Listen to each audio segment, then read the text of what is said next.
Et notre invité ce soir est le président du Conseil national. Bonsoir Stéphane Valéry. Bonsoir Madame Rousseau. Sans grande surprise, vous avez été réélu président de l'Assemblée, une réélection comme l'an dernier dans un contexte particulier alors que nous faisons toujours face à l'épidémie de coronavirus. Oui, absolument, absolument. Et c'est vrai que ça fait plus d'1 an maintenant que le monde et la principauté sont confrontés à cette crise historique, sans doute la plus grave depuis la fin de la Deuxième Guerre mondiale.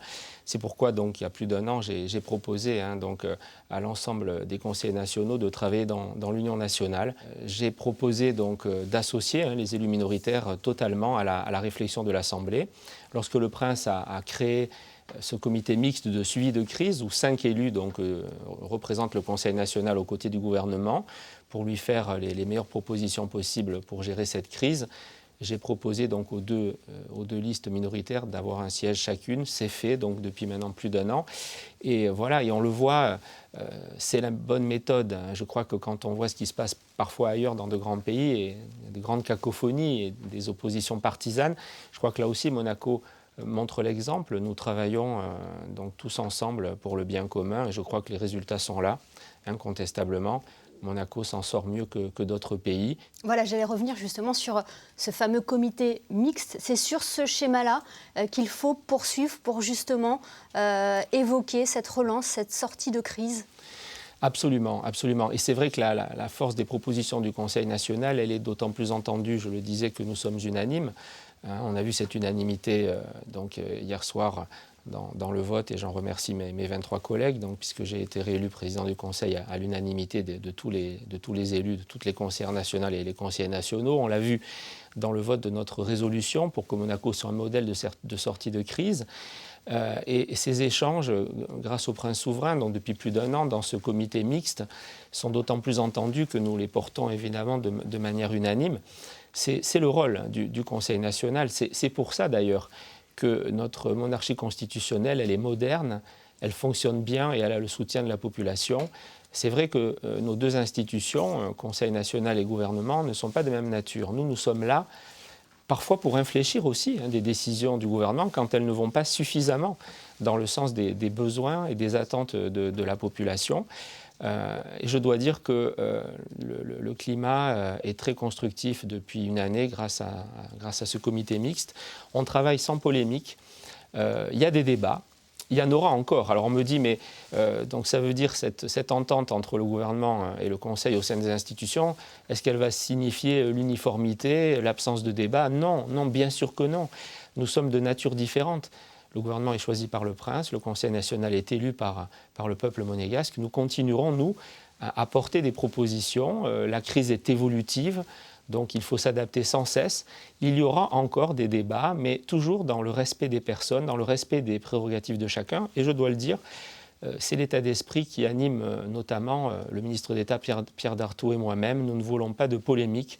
Nous voulons vraiment que toutes les énergies, toute notre action, toute notre volonté, tout notre temps soit consacré d'abord et avant tout à proposer au prince souverain les meilleures solutions pour qu'il puisse décider, arbitrer.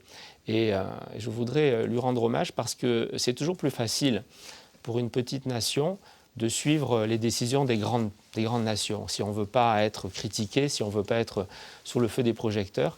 Et ce qui a fait au contraire justement la force de Monaco, c'est que le prince souverain a su, comme le proposait le comité mixte gouvernement-conseil national à chaque étape de cette crise, il a su prendre des décisions qui font que Monaco ne s'aligne pas. Monaco a une singularité et Monaco est d'autant plus attractif et s'en sort d'autant mieux que nos décisions correspondent simplement à notre réalité, à notre situation sanitaire, à nos besoins économiques, à notre besoin de vie culturelle et de vie sociale.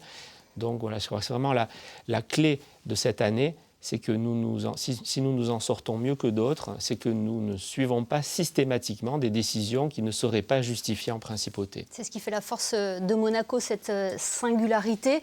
Est-ce que également cette campagne massive de vaccination fait la différence par rapport aux mesures que prennent d'autres pays? Cette singularité, vous le dites effectivement, c'est aussi que nous devons vacciner davantage.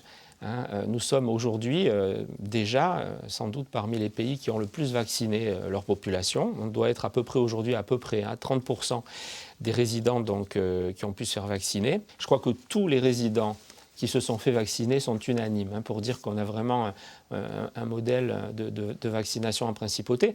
Donc on est autour de 30%. C'est très bien. Si on se compare à d'autres pays, c'est très très bien. On est parmi les tout meilleurs. Mais évidemment, on peut toujours souhaiter davantage. C'est le rôle du Conseil national des élus. Donc on aimerait évidemment que tous les monégasques, tous les résidents dans un premier temps, et puis ensuite tous les salariés de la principauté qui le souhaitent, sur la base du volontariat, aient accès maintenant au vaccin. Le gouvernement nous assure faire tout ce qu'il peut. Ce que nous lui demandons, c'est de diversifier ses sources d'approvisionnement. Il y a la filière européenne et française, c'est très bien, c'est grâce à notre partenaire français, il faut le dire, que nous avons aujourd'hui pu vacciner davantage qu'ailleurs, avec près d'un tiers de notre population. Mais on peut aussi essayer d'aller chercher des vaccins directement auprès de laboratoires, auprès d'autres sources que la source française et européenne. Donc voilà, nous espérons, nous attendons beaucoup de vaccins, des milliers de vaccins dans les prochaines semaines pour que, voilà, avant l'été, tout le monde puisse être vacciné en principauté. On l'a bien compris, Président, l'intérêt majeur, c'est la lutte contre l'épidémie de coronavirus. Mais quels sont les projets, les propositions de loi au Conseil national? Quels seront les textes qui seront amenés en séance publique? Vous avez raison. Ceci nous prend beaucoup de temps, la lutte contre la crise et la sortie de crise. Mais pour autant, vous allez le voir, de nombreux textes de loi vont être votés dans cette session de printemps. Il y a notamment... on a commencé la mandature. On l'avait promis aux Monégasques en consacrant notre énergie d'abord en priorité au logement des nationaux. C'est le moment de penser davantage à nos amis, les enfants du pays, à nos camarades de classe, à ceux qui partagent avec nous notre identité, notre communauté de destin. Nous avons 2 textes importants pour eux que nous voulons voter donc, dans cette session de printemps. Un texte qui va pérenniser le secteur protégé d'habitation. Aujourd'hui, quand un immeuble ancien est détruit, le nouvel immeuble est à loyer libre et hors de portée de la plupart des familles d'enfants du pays. Nous voulons dans la loi que dans la reconstruction de l'immeuble, on retrouve autant d'appartements à loyer modéré pour les enfants du pays qu'on en a détruits. Et puis il y a un texte qui va consacrer la reconnaissance de Monaco envers les enfants du pays. Il y a des textes importants qui vont intéresser les femmes, les droits des femmes, puisque nous allons voter une loi donc, qui va renforcer donc, la lutte contre les incriminations sexuelles. Nous allons voter une loi aussi qui va dépoussiérer tous nos textes de loi où figurent encore un peu des expressions obsolètes, voire discriminatoires contre les femmes. Nous allons voter une loi très importante sur le plan social, donc ça, qui s'intitule « Aménagement concerté du temps de travail ».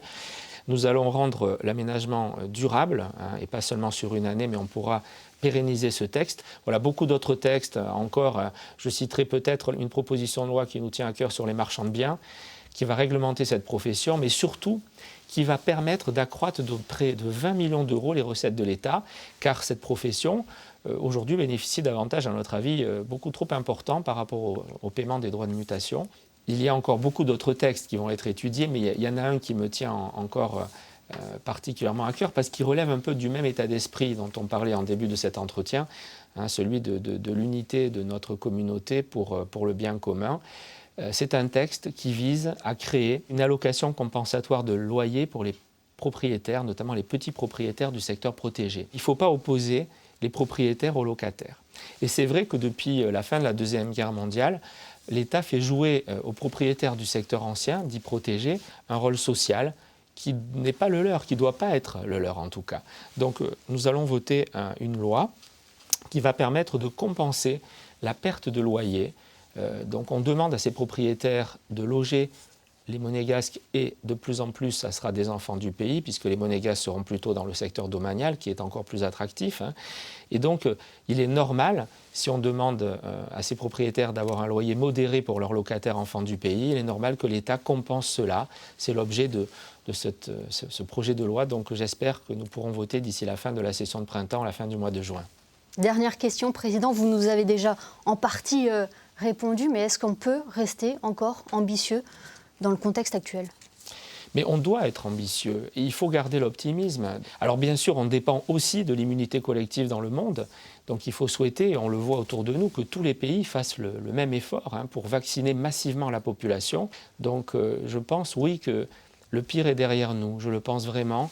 Donc oui, soyons optimistes, continuons à être solidaires, continuons à suivre les décisions prises par notre prince souverain, qui sont les meilleures et qui ont démontré qu'elles étaient nettement efficaces et meilleures que partout ailleurs dans le monde. Et être confiant. Merci beaucoup Stéphane Valéry d'avoir été notre invité ici même dans les studios de Monaco Info. Merci à vous, Madame Rousseau.